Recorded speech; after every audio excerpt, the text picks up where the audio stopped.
Hulagu Khan کی موت کا عبرت انگیز واقعہ۔ پیدائش 15 اکتوبر 1218، موت 8 فروری 1265۔ دنیا کا ظالم و وحشی ترین انسان ہلاکو خان اپنے گھوڑے پہ شان سے بیٹھے ہوا تھا۔ چاروں طرف تارتاری افواج کی صفیں کھڑی تھیں۔ سب سے آگے ہلاکو خان کا گھوڑا تھا۔ ہلاکو خان کے سامنے قیادی مسلمانوں کی 3 صفیں کھڑی کی گئی تھیں، جن کو آج ہلاکو خان نے اپنے حکم پر قتل ہوتے دیکھنا تھا۔ پھر وہ ظالم بولا، ان کے سر قلم کر دو، اور جلاد نے لوگوں کے سر کاٹنے شروع کر دیے۔ پہلی صف میں ایک کی گردن گئی، دوسری کی گردن گئی، تیسرے چوتھے کی۔ پہلی صف میں ایک بے قصور بوڑھا غریب قیدی، جو کہ اپنے گھر کا واحد کفیل بھی کھڑا تھا، وہ موت کے ڈر کی وجہ سے دوسری صف میں چلا گیا۔ پہلی صف کا مکمل صفایا ہو گیا۔ ہلاکو خان کی نظروں نے اس بوڑھے کو دیکھ لیا تھا کہ وہ موت کے خوف سے اپنی پہلی صف چھوڑ کر دوسری صف میں چلا گیا تھا۔ ہلاکو خان گھوڑے پہ بیٹھا ہوا، ہاتھ میں طاقتور گرز لیے اچھال کر اس سے کھیل رہا تھا، اور مسلمان کے قتل کا منظر دیکھ کر اس کھیل سے خود کو خوش کر رہا تھا۔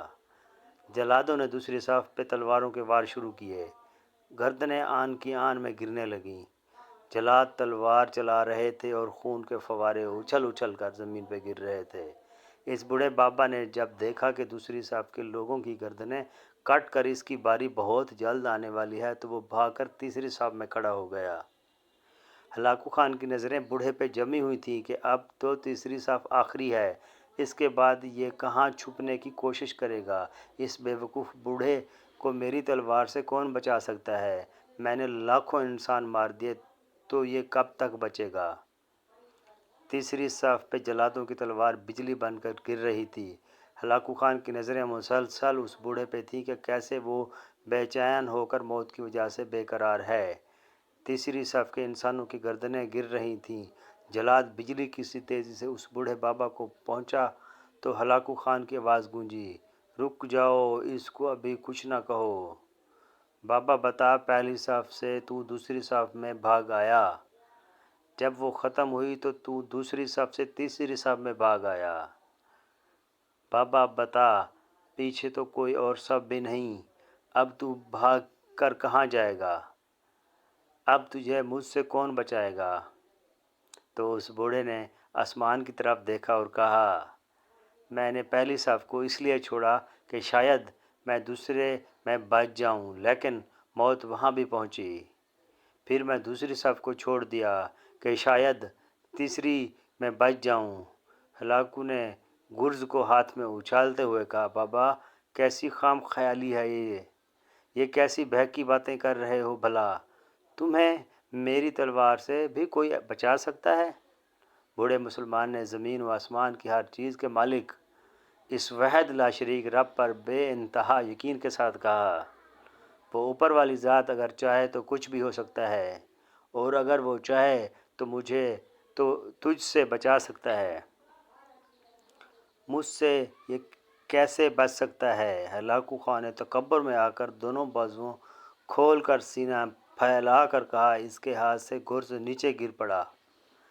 ہلاکو خان چابک دست ہوشیار جنگجو اور چالاک انسان تھا۔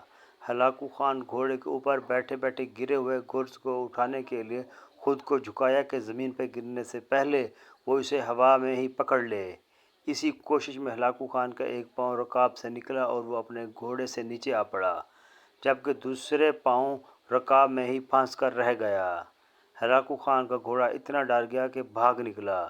ہلاکو نے خود کو بچانے کی بڑی کوشش کی، لشکر بھی حرکت میں آ گیا، لیکن گھوڑا اتنا طاقتور تھا کہ کسی کے قابو میں نہ آیا۔ وہ ہلاکو کو پتھروں میں گھسیٹ گھسیٹ کر بھاگتا رہا، یہاں تک کہ ہلاکو کا سر پتھروں سے پٹخ پٹخ کر اس قدر لہولہان ہو گیا کہ اس کی روح چند ہی منٹوں میں اپنے اس تکبر بھرے وجود کو چھوڑ کر جہنم کی طرف پرواز کر چکی تھی۔ لشکر نے جب بے انتہا کوششوں کے بعد ہلاکو خان کے طاقتور گھوڑے کو قابو کیا تو اس وقت تک اس کا سر برے طریقے سے کچلا جا چکا تھا۔